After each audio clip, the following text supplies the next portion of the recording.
خواتین و حضرات، ہم اورنگزیب کے بھائیوں کا تعارف کرا رہے تھے، اورنگزیب کا تعارف کرا رہے تھے اور شاہ جہان کے بیٹوں کے درمیان جو تخت نشینی کی جنگ ہونے والی تھی اس سے پہلے کے حالات بتا رہے تھے۔ دارا کا ہم نے آپ کو تفصیل سے بتایا تھا، اور پھر جہاں آرا کے بارے میں بتایا تھا کہ وہ شاہ جہان کے بہت نزدیک تھی، اپنے بھائی دارا کی طرح ہی تصوف میں بہت دلچسپی تھی اسے، اور اس نے حضرت معین الدین چشتی کے احوال پر ایک کتاب مونس الارواح لکھی تھی۔ تیسری بہن گوہر آرا تھی، دوسری بہن جس طرح کہ ہم نے بتایا تھا روشن آرا تھی، جو اورنگزیب کے ساتھ تھی اس اقتدار کی جنگ میں، اور تیسری بہن گوہر آرا مراد کے ساتھ تھی۔ شجاع کا تعارف یہ ہے کہ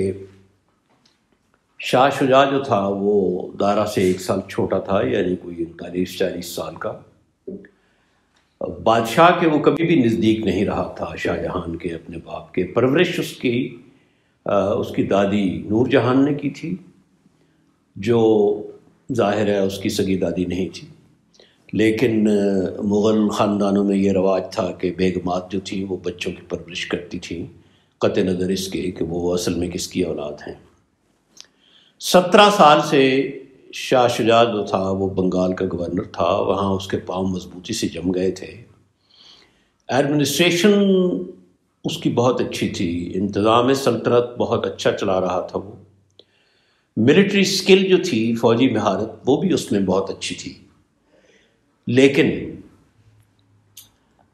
مار جہاں وہ کھاتا تھا وہاں وہ اس کی عیاشی تھی اور سستی۔ ایک دفعہ کوئی کام مکمل کر کے،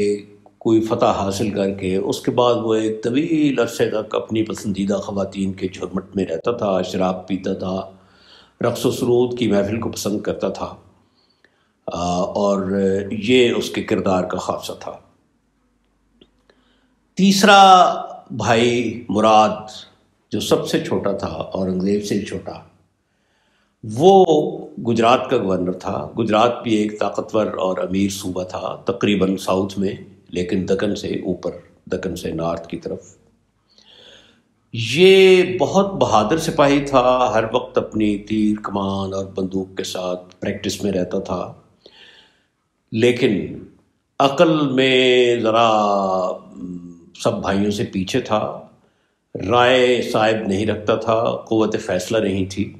اور شراب اور شباب کا یہ بھی اتنا ہی دل دادا تھا جتنا شجاع تھا۔ رہا چوتھا بھائی اورنگزیب، تو اس کی پوزیشن کئی لحاظ سے مضبوط تھی۔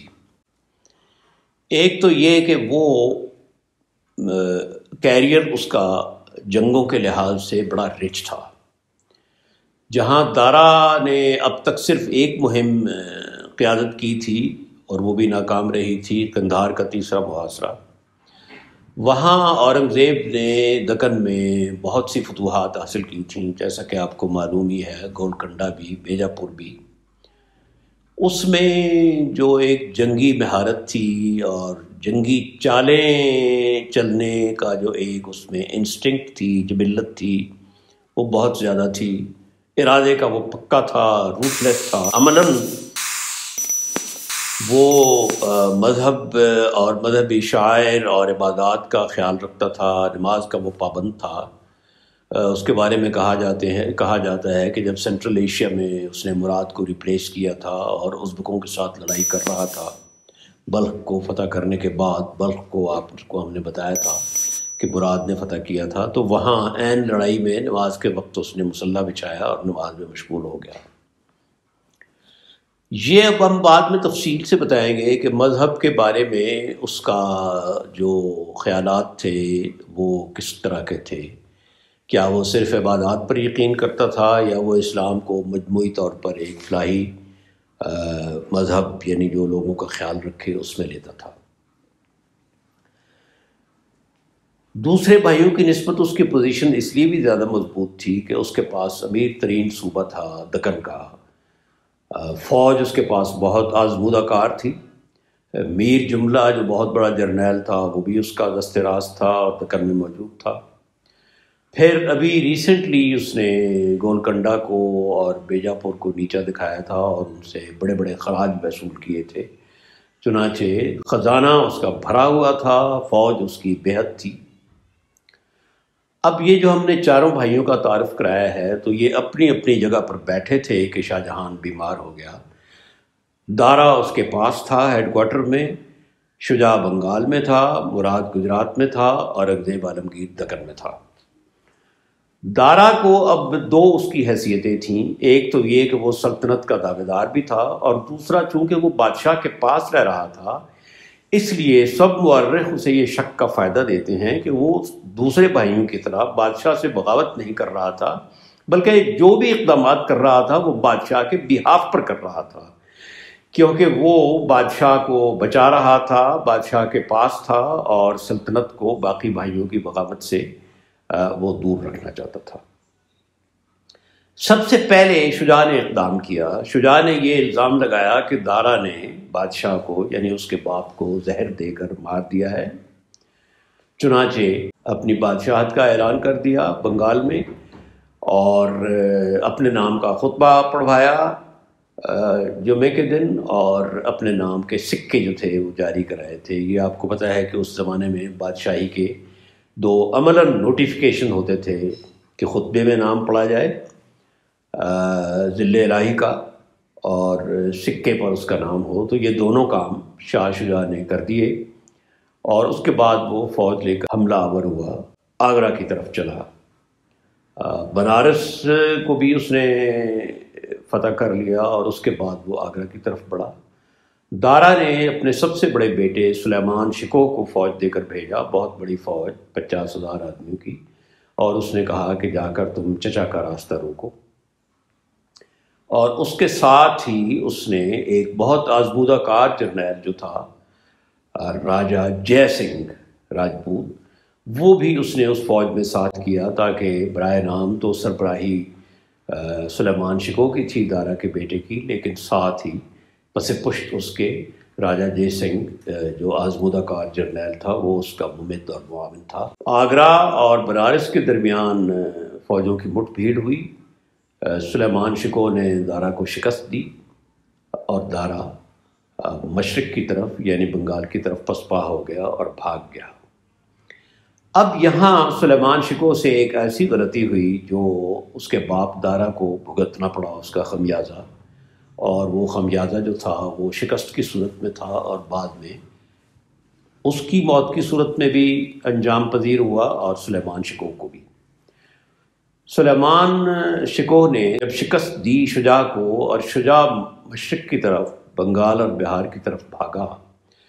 تو بجائے اس کے کہ سلیمان شکوہ فوراً آگرہ کی طرف واپس جاتا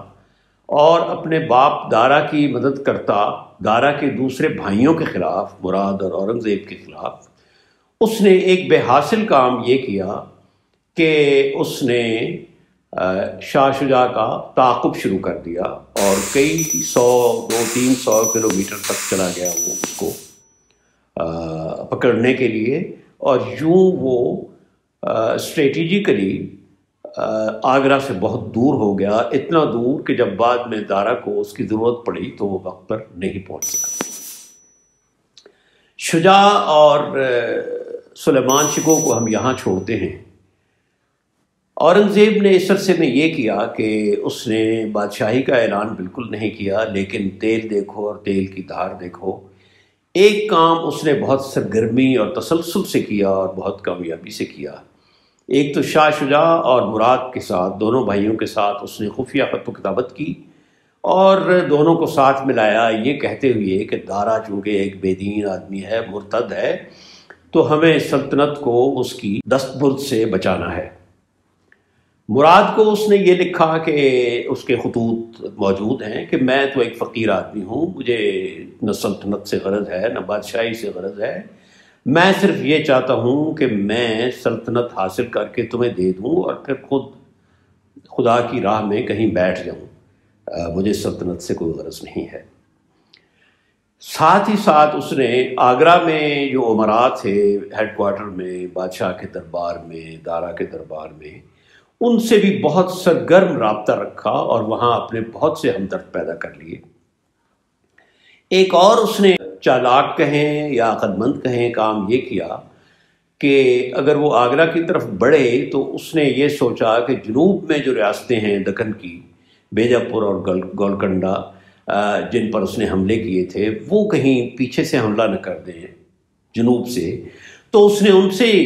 کی طرف بھی مصالحانہ ہاتھ بڑھایا، ایک طرح سے ان سے معذرت کی۔ مثلاً بیجاپور کو لکھا کہ میں تو حملہ نہیں کرنا چاہتا تھا، یہ تو مجھے میر جملہ نے اکسایا تھا۔ ان سے اس نے یہ کوشش کی کہ جو اس کے فینسز ہیں وہ مینڈ ہو جائیں اور اس طرح اس کی جو پشت ہے وہ مضبوط ہو جائے۔ دارا نے اب ایکشن لیا، 2 ایکشن لیے اس نے۔ پہلا ایکشن اس نے یہ لیا کہ اس نے جو دکن میں فوجیں تھیں، شاہی افواج اورنگزیب کے ساتھ، ان کو حکم دیا کہ آگرہ کی طرف کوچ کرو۔ چنانچہ بہت سے امراء اپنے اپنے حصے کی فوج لے کر، کچھ نے تو اورنگزیب سے چھٹی بھی نہیں لی، اس سے اجازت نہیں لی، بتایا بھی نہیں، اور وہ آگرہ کی طرف چل پڑے۔ دوسرا ایکشن دارا نے یہ کیا کہ اس نے ایک 2 دھاری تلوار چلائی۔ اس نے مراد کو حکم بھیجا شاہ جہان کی طرف سے کہ تم گجرات کا چارج چھوڑ دو اور جا کر برار کا گورنری جو ہے وہ سنبھالو۔ یہ 2 دھاری اس طرح تھی کہ اگر وہ یہ حکم مان لیتا اور گجرات کی گورنری کا چارج چھوڑ کر چلا جاتا تو برار اورنگزیب کے اقتدار میں تھا، اورنگزیب کے نیچے تھا، تو اس طرح اس کی اور اورنگزیب کے درمیان ایک خلیج حائل ہو جاتی، اور دوسرا یہ بھی پتہ چل جاتا کہ وہ بادشاہ کا فرمانبردار ہے۔ اور اگر مراد یہ حکم نہ مانتا تو یہ پتہ چل جاتا کہ وہ بادشاہ کا باغی ہے اور اورنگزیب کا ساتھی ہے۔ عملاً یہ حکم جو تھا مراد نے نہ مانا اور اس نے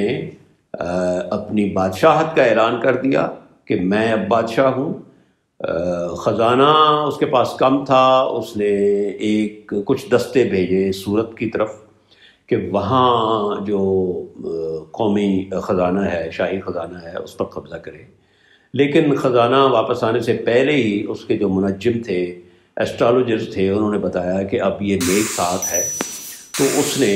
ایک نیک سات میں ستاروں کی جو مدد تھی، جس طرح کے وہاں کا رواج تھا، تو اپنی بادشاہت کا اعلان کر دیا۔ اپنے نام کا اس نے بھی خطبہ پڑھوایا، اپنے نام کے اس نے بھی سکے جاری کروا دیے۔ اپنے جو سالار تھے، نائبین، نمائندین، امراء تھے، ان کو بڑی بڑی تنخواہیں دیں، ان پر اشرفیاں نے چھاور کیں۔ اور ایک اس نے اور احمقانہ کام یہ کیا کہ اپنی سلطنت کا اعلان کرتے ہی اس نے جو کنگ آف پرشیا تھا، ایران کا بادشاہ، اس کی طرف بھی ایک سفیر بھیج دیا کہ میں نے ہندوستان کے بادشاہ کا چارج لے لیا ہے۔ یہ صورتحال تھی جس میں اس وقت مغل سلطنت جو تھی، یہ 1657 کی بات ہے، یہ پڑی ہوئی تھی۔ دارا نے اب یہ کیا کہ اس نے ایک مضبوط فوج بھیجی، قاسم خان اور راجہ جسونت سنگھ کی سربراہی میں، اور اس کو یہ حکم دیا کہ مراد اور اورنگزیب کی فوجوں کو آپس میں ملنے نہ دے۔ چنانچہ یہ فوجیں بڑھیں، اور یہ بھی کہا کہ مالوا پر چونکہ شائستہ خان حکمران تھا اور وہ اس کے بارے میں یہ مشہور تھا کہ وہ اورنگزیب کا ہمدرد تھا، تو دارا نے یہ بھی حکم دیا ان کو، فوجوں کو، جسونت سنگھ اور قاسم خان کو، ان کی مشترکہ کمانڈ میں جو فوج تھی، کہ مالوا کو شائستہ خان سے واپس لے لیں۔ شاہ جہان نے جو مورخ بتاتے ہیں وہ یہ کہ غالباً دارا کو نہ بتاتے ہوئے اسی فوج کو یہ حکم دیا کہ تم نے شہزادوں کو پکڑنا نہیں ہے، تم نے شہزادوں کو نقصان نہیں پہنچانا، بلکہ صرف یہ کرنا ہے کہ اورنگزیب کو روکنا ہے کہ وہ آگے نہ بڑھے، اور مراد کو روکنا ہے کہ وہ اورنگزیب کی ساتھ اس کی فوج نہ مل سکے۔ اب یہاں یہ بہت غور کرنے کی بات ہے کہ یہ جو شاہ جہان کی پالیسی تھی گو مگو کی، وہاں جب سلیمان شکو شجاع کے پاس گیا تو وہاں راجہ جے سنگھ جو ساتھ تھا، اس کو بھی شاہ جہان نے یہ خفیہ پیغام دیا تھا کہ شاہ شجاع کو نقصان نہ ہو۔ چنانچہ یہ کہا جاتا ہے روایات میں کہ جے سنگھ جو تھا وہ شجاع کو شکست کے بعد آسانی سے پکڑ سکتا تھا، لیکن چونکہ شاہ جہان نے اسے یہ حکم دیا ہوا تھا کہ اس کو پکڑنا نہیں ہے، تو اس نے ایک بہت ڈھیلی ڈالی اپروچ رکھی اور جان بوجھ کر شاہ شجاع کو بھاگنے کا موقع دیا۔ یہاں بھی جو شاہی فوج تھی وہ شاہ جہان کی اس مرضی کو سامنے رکھتے ہوئے کہ مراد اور اورنگزیب کو ساتھ لڑائی نہیں کرنی، ان کو قتل نہیں کرنا، کیونکہ شاہ جہان یہ چاہتا تھا کہ بادشاہ تو دارا بنے، لیکن ظاہر ہے کہ باپ کے طور پر وہ یہ بھی نہیں چاہتا تھا کہ اس کے باقی بیٹوں کو نقصان ہو۔ یہ گو کی جو اس کی پالیسی تھی، اس سے الٹیمیٹلی نقصان جو تھا وہ دارا کو پہنچا، کیونکہ جتنی شاہی فوجیں تھیں، خواہ وہ دکن کی طرف جا رہی تھیں، خواہ وہ بنگال کی طرف گئی تھیں شجاع کو پکڑنے کے لیے، وہ یکسو نہیں تھیں۔ ان کے ذہن میں یہ ایک خلفشار تھا کہ شاہ جہان کے جو بیٹے ہیں باقی، جن کا مقابلہ کرنے کے لیے ہم دارا کے بیہاف پر لڑ رہے ہیں، ہم نے انہیں نقصان نہیں پہنچانا۔ تو شاہ جہان کی یہ جو پالیسی تھی، اس سے الٹیمیٹلی دارا کو نقصان پہنچا اور اسے اپنی زندگی سے ہاتھ دھونے پڑے، اور خود شاہ جہان کو بھی اپنی زندگی کے آخری 7.5 سال قلعے میں نظر بندی کے گزارنے پڑے محل میں۔ یہاں ہم ختم کرتے ہیں یہ ایپیسوڈ، اور اگلے ایپیسوڈ میں ہم اس بیک گراؤنڈ کے ساتھ پریکٹیکل دیکھیں گے کہ تخت نشینی کی جنگ میدانوں میں کس طرح لڑی گئی، اور ہر ایک دعوے دار کے ساتھ عملاً تاریخ نے کیا سلوک کیا۔ آپ ہمارے چینل کو سبسکرائب کر دیجیے۔